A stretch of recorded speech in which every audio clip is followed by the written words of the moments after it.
Ang ganda ng view ng ano, no? Bundok, oh. Tignan mo yung mga bahay doon. Nasa itaas din.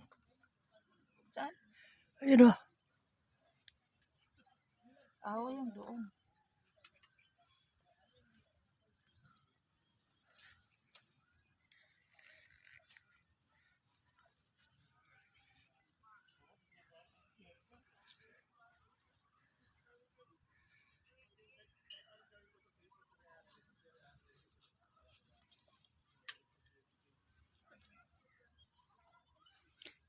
Tara, doon tayo sa kabila.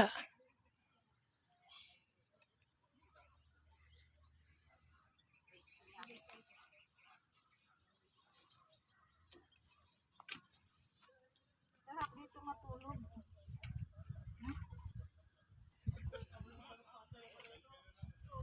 Kasi kahit walang electric fan, ang hangin. Malamig. Tingnan mo ito bagong gawa ito na kahoy. Upuan. No? Yes pa kasi ang kahoy. Ayun, doon din. Siguro kasi mga sira-sira na. Hindi pwede din masisira sa araw at init eh.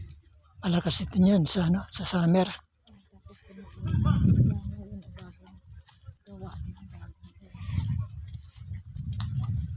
Kung nagpalagay pa sana ng swimming pool dito, no? Sa swimming pool, kailangan pa ng dami. Natural ka naman. Siyempre, yung mga maliligo, pagkatapos na magbanlaw. Ang haba nito. Pero, tignan mo yung mga ilaw. Liliit lang ng wire.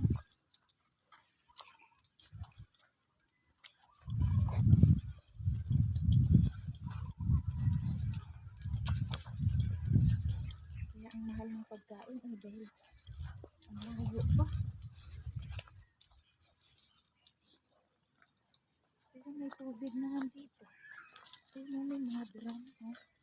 Saan siguro yung ulam? Hindi. Hindi yan ulan. O dinidilig sa mga halaman. May jetmatic yan. Ayun nga, gitna.